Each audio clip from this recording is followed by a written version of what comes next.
Tu sais quoi? Le gardien de ton être, c'est Dieu. Le gardien de qui tu es, de ta vie, c'est Dieu. Et laisse-moi te dire qu'il ne dort ni ne sommeille. Il ne sommeille même pas. Non, non, non. Il est en éveil. Aucune situation dans ta vie ne surprend Dieu. Alors reste calme. Calme-toi. Calme-toi. Calme-toi. Amen. Lisons en Psaume 121, versets 3 à 5 et versets 7 à 8. Il ne permettra point que ton pied chancelle. Celui qui te garde ne sommeillera point. Voici, il ne sommeille ni ne dort celui qui garde Israël. Donc, mets ton nom. L'Éternel est celui qui te garde. L'Éternel est ton ombre à ta main droite. Amen. L'Éternel te gardera de tout mal. Il gardera ton âme. L'Éternel gardera ton départ et ton arrivée dès maintenant et à jamais. Et ouais. Le verset un peu plus long, le verset 2 qui dit: le secours me vient de l'Éternel qui a fait les cieux et la terre. Le secours nous vient de Dieu. Alors ton secours, le secours que tu cherches, l'aide que tu cherches là vient de Dieu. Amen. C'est Dieu qui nous protège, il nous préserve dans le creux de sa main. Dieu est un Dieu magnifique, quoi. Un Dieu grand. C'est lui qui protège nos arrières. C'est Dieu qui protège nos arrières. Amen. C'est Dieu qui protège tes arrières.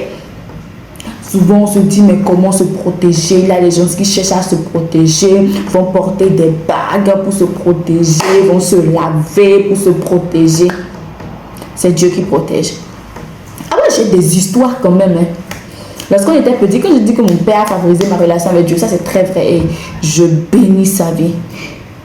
Mon père est béni au nom de Jésus. Et je prie qu'il récoltera tout ce qu'il a semé dans nos vies. Au nom de Jésus. Amen. Lorsqu'on était enfant, bon, ici au Bénin, il y a des trucs de protection, il faut des scarifications, etc. Se laver avec des plantes. Donc, lorsque notre père voulait nous faire ça, et il disait, bon, en fait, que ce n'est qu'une formalité, hein, parce que nous venons de Dieu. Mon père m'a toujours dit, il nous dit, nous venons de Dieu. Ah, mon frère, vous venez de Dieu, en fait. Donc, rien ne peut vous atteindre. Vous venez de Dieu. Et cette phrase que mon père me disait lorsque j'étais enfant, mon père ne sait pas que cette phrase a construit, bâti quelque chose en moi. Hein. Ça a bâti quelque chose en moi. C'est que je me voyais que moi, je sais que je viens de Dieu, quoi. Je me suis toujours venue de Dieu. Pour moi, c'est...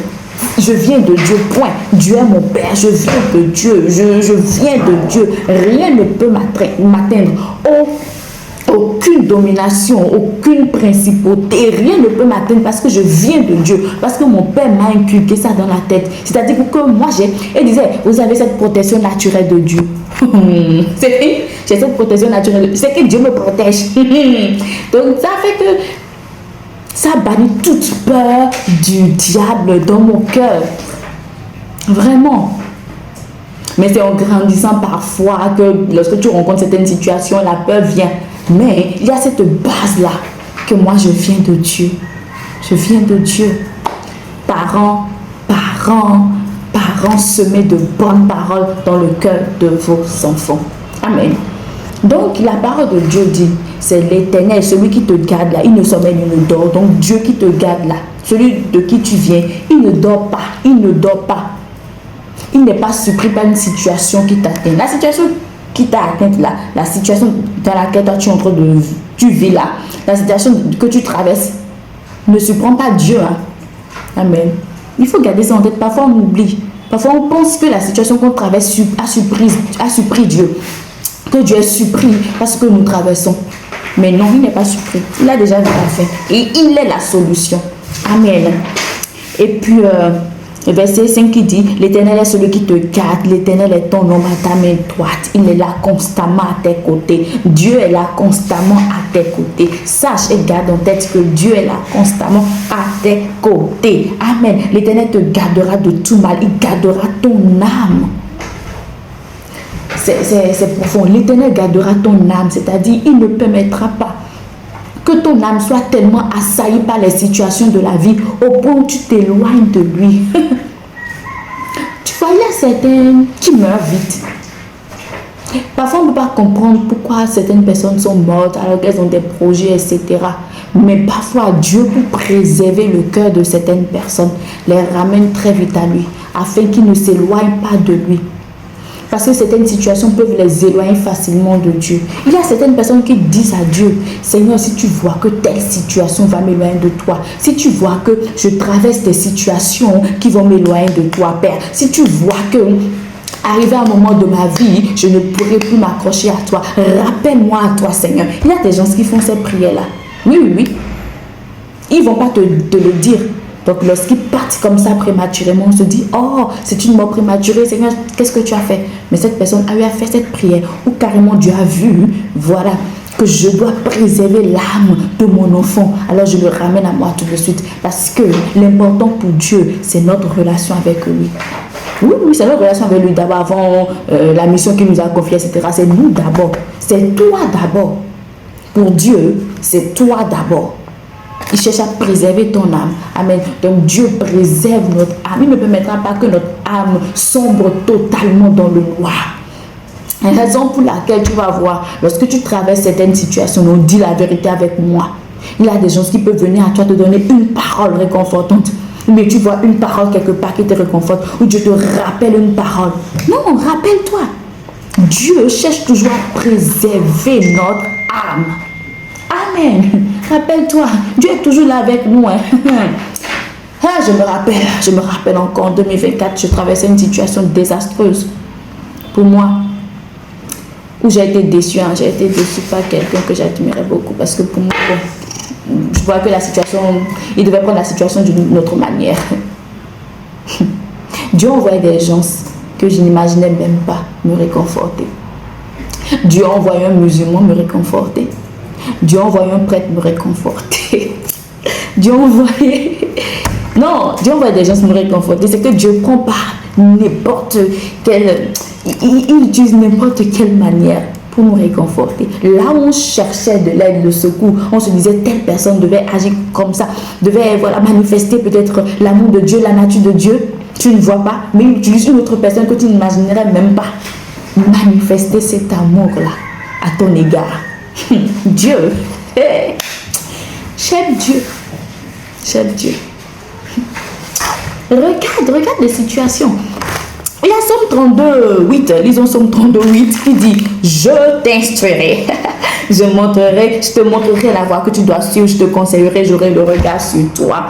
Dieu est notre coach, c'est lui l'enseignant par excellence. C'est lui notre Dieu. C'est lui qui nous enseigne les leçons que nous devons tirer des situations que nous traversons. C'est Dieu. Il nous demande de lui faire confiance au fait de ne pas paniquer.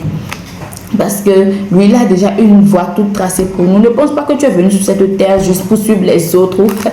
J'ai toujours dit à Dieu, Seigneur, quel est mon appel? Ça, c'est depuis l'enfance. Hein. Je disais, Seigneur, depuis vraiment l'enfance quand même. Surtout à l'université, lorsque j'ai commencé la première année, là, j'étais perdue. J'étais perdue parce que c'était pas ce que je voulais, quoi. Je ne me voyais pas encore. Mais Dieu avait tout tracé. Je disais, Seigneur, je ne suis pas une mythoé, mais ça veut dire quelqu'un parmi tous les autres. Je dis toujours ça à Dieu, je ne suis pas. Je suis appelée à faire quelque chose sur cette terre, Seigneur. Ah, ça revenait, Seigneur, je veux savoir. Tu m'appelles à quoi? Je dois faire quoi sur cette terre? Je suis appelée à jouer ma partition sur cette terre et personne ne m'arrêtera. Donc, Dieu révèle quand même. Donc, Dieu a dit que lui t'enseignera. Il va te montrer la voie. Il a tracé une voie pour toi. Il a tracé une voie pour toi.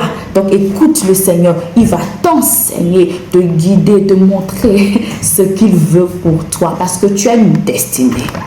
Tu as une destinée que tu dois accomplir. Tu n'es pas juste venu, expérimenter. En tout cas, c'est l'apôtre Joshua Selman que j'écoutais. Il a dit, on n'est pas venu pour une expérience. On est venu accomplir. On est venu accomplir une destinée. Tu es venu accomplir une destinée sur cette terre. Et Dieu te dit qu'il va t'instruire pour que tu connaisses cette destinée. Pour que tu marches, pour que tu ne fasses pas d'erreur. Pour que tu ne dérailles pas. Il te montrera cette voie-là qu'il a tracée pour toi. Il va te conseiller, te donner les bons conseils pour faire ce qu'il t'appelle à faire pour accomplir ta destinée. Les conseils viennent de Dieu. Tu peux écouter tout le monde peut te conseiller, mais la sagesse se trouve en Dieu. Écoute Dieu qui vit en toi, qui a fait sa demeure en toi. Et si tu n'appartiens pas encore au Seigneur Jésus-Christ, fais cette prière avec moi. Dis avec moi, Seigneur Jésus, tu es Dieu. Et tu es allé à la croix pour mon salut. Je veux manifester ma destinée. Je ne veux pas être une personne parmi tant d'autres. Je ne veux pas copier les autres. Je veux connaître cette voie que tu as tracée pour moi. Raison pour laquelle je viens m'abandonner entre tes mains et recevoir ta vie. Sois mon Seigneur, sois mon Dieu, sois mon tout. Amen. Amen.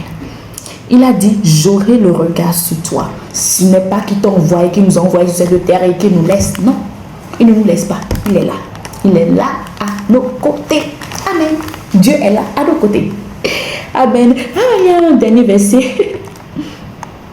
Amen. Dieu est grand. Genèse 3, 6. Alors Genèse 3, 6 dit ceci. La femme vit que l'arbre était bon à manger et agréable à la vue, et qu'il était précieux pour ouvrir l'intelligence. Elle prit de son fruit et en mangea, et en donna aussi à son mari qui était auprès d'elle, et il en mangea. Donc, sachant, Adam était auprès de Ève. Ok. Ah, que Dieu nous aide à avoir ces yeux spirituels, à voir au-delà du physique, du naturel, parce que nous voyons souvent certaines choses qui sont bonnes, attirantes. Nous sommes pressés de réaliser des choses au lieu de tout soumettre à Dieu. Que Dieu nous accorde la grâce de lui soumettre les choses pour ton mariage, pour ta vie, etc. Ne regarde pas juste le physique, vois au-delà. Regarde n'importe quelle situation, voyons au-delà. Qu'est-ce que Dieu nous montre? Ne regardons pas juste avec les yeux naturels.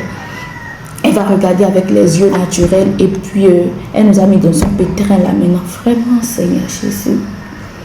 Que Dieu nous aide à ne pas être seulement assoiffé de la connaissance. Parce qu'on peut être tellement assoiffé de la connaissance, de la puissance, qu'on brade notre destinée, qu'on brade notre vie, notre relation avec Dieu. Que Dieu nous amène à voir spirituellement, à voir avec ses yeux les situations, ce qui vient vers nous. Amen. Que Dieu nous aide. Que Dieu t'aide à être soumise à lui. Que la curiosité ne t'amène pas à être hors de ta destinée. Amen. Et nous prions pour le Kenya, Kyrgyzstan, Kiribati, Kosovo, Koweït, Laos, Lesotho, Lettonie. Nous prions pour ces pays afin qu'ils ne soient pas hors de leur destinée, afin qu'ils s'accrochent au Seigneur, qu'ils connaissent Dieu. Sache que Dieu est le Créateur et que Dieu veut être leur Père.